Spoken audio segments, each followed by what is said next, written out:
known as the transformation mode. Okay, the transformation mode, people, allows you to do awesome changes to your images.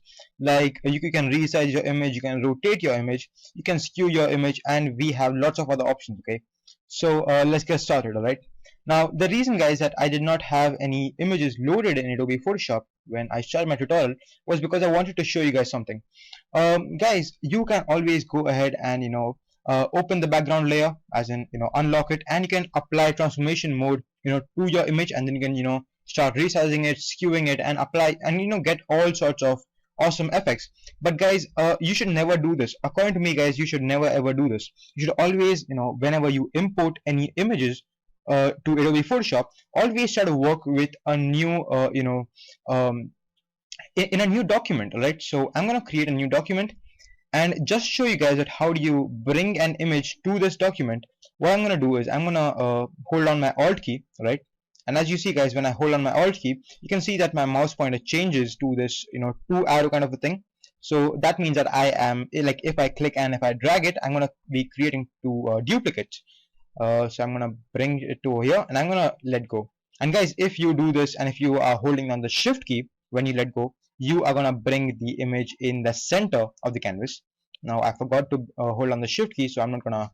And guys, the best and the reason I tell you is because if you have applied some transformation and you accidentally click the save button, okay, you can really lose your original image, and then you won't, and you won't be able to do anything about it. So always try to avoid this kind of a situation. So always bring your image to a new document, new canvas, all right, and then just for safety purposes close your original thing.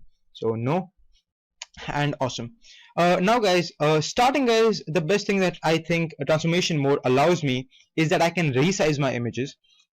Sometimes guys, and not sometimes guys, mostly this thing happens that the canvas that you are using for your project is smaller than the images that you have shot with your camera, and you were thinking to use that in your project.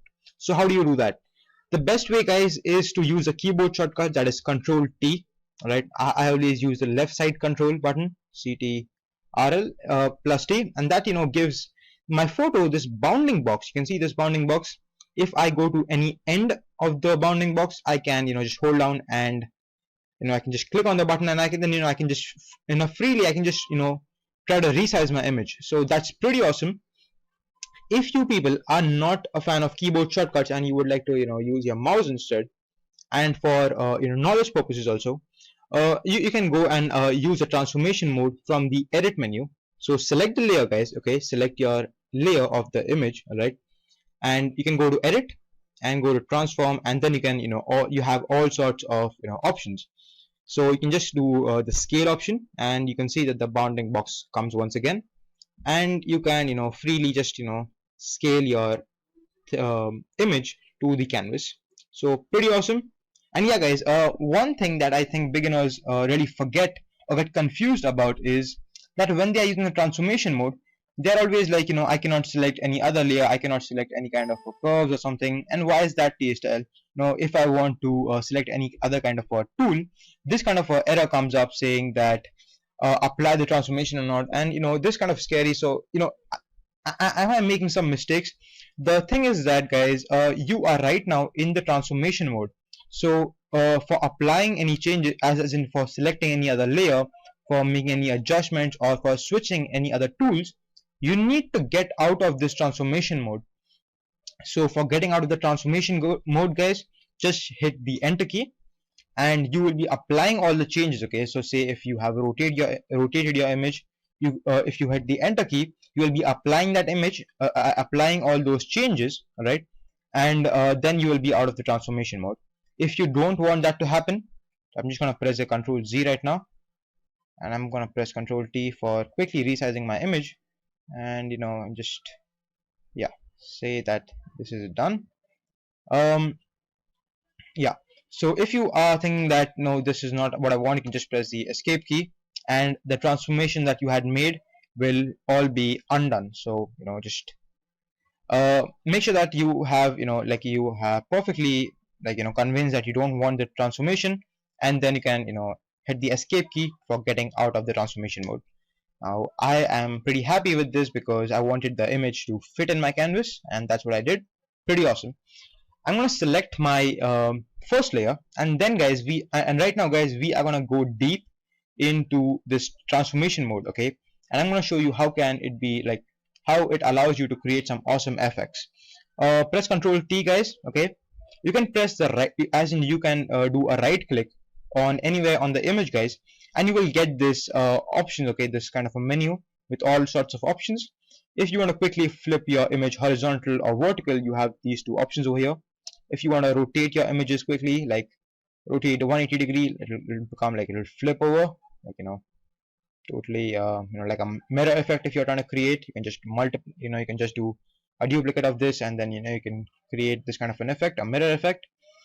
I'm gonna bring into normalize my image. Click once again, and you can have more options. Rotate 90 degrees. And guys, if you are wondering what is this CW or CCW, it only means rotate 90 degree clockwise, and similarly rotate 90 degree counterclockwise. Okay, so scale you have, guys. I explained you what scale can do. We have the rotate, and guys, you don't really need to click on this rotate button, okay? If you have clicked like as in you have just pressed Ctrl T on your image, okay, you don't need to select the rotate because that's gonna be wasting your time. You can just go outside your image, and you have this twisted mouse pointer, guys, okay? And if you click on it, and then you can see that you have the option to rotate your image, okay? And once again, guys, if you hold down the shift key on your keyboard, you will be rotating at 15 degrees, every 15 degrees. So you have the 15 degree, 30 degree, 45 and 60, 90, and all sorts of other 15 multiplication, like multiplication of 15 degrees, right? So awesome. Once again, guys, we are gonna press Ctrl T, and we have all sorts of other options, guys.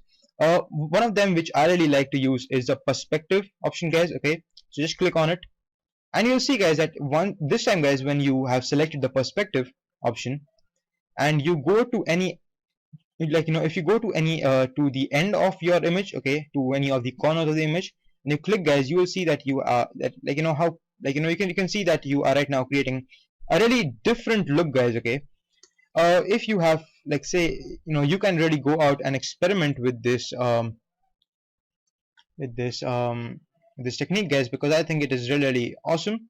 And you can have this, you can use some blending modes, you can use some blending modes, and you can play with all sorts of awesome things for creating some lovely effects, like, say. And for some reason you need to play a little bit more. But yeah, guys, one tip that I would like to give you guys is gonna be when you're using the perspective tool, okay, just make sure that you have you don't overdo it, because this thing right now looks good, but if I take a look at on the left hand side of my image, you'll see that I have actually damaged some of the pixels, because I've pulled them out too much. So, you can see some blurriness, or you can see some damage happening to your image, okay?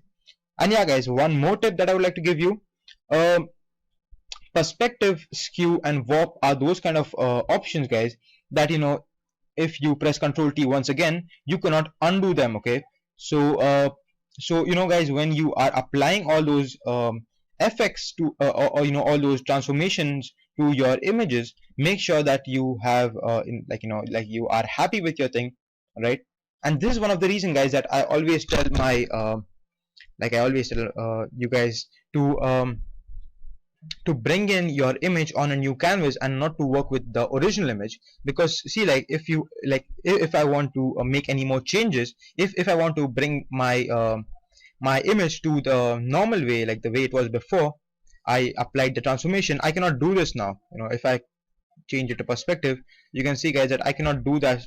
I cannot bring my thing back to normal like it was before. So now I need to go to my history stage, and then I need to and right now, guys, I cannot even change to history because I am still in the transformation mode. I need to hit enter, and then, guys, I can just yeah, see, yeah, now it's awesome. So yeah, guys, you can go ahead and practice with this tool. Yeah, the one more thing that I would really like to teach you guys is about this warp tool. when you are clicking on this warp tool, guys, okay, you have all sorts of other options available to you over here, okay, for creating some awesome effects. Right now your warp, so you can select any one of the corners and you can pull, and you can see, guys, that we can really have some awesome funky effects going. You can see we have creating this bulky image. So you can really play with the image as much as you want, but just make sure, guys, that you're not playing with the original image, because that can really harm the image, and that's what we do not want. Once again, I'm gonna hit Control Z for make my image go back to normal, and I'm gonna click warp. And guys, this is the place where you have all sorts of options for your warp effect. Custom is over here. You can have the arc.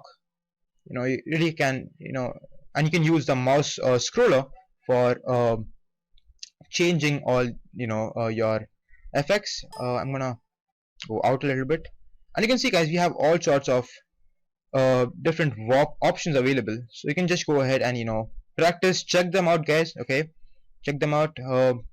Pretty awesome effects, I would say. And thank you for watching. And yeah, I think that is this is it, guys, for my tutorial. So thank you for watching my tutorial video, guys. If you guys like this video, or if you think that this was of any use, then please subscribe to me, right? And wait for my new tutorials on Adobe Photoshop. And please like this video, please subscribe, and thank you for watching this video, guys. Thank you.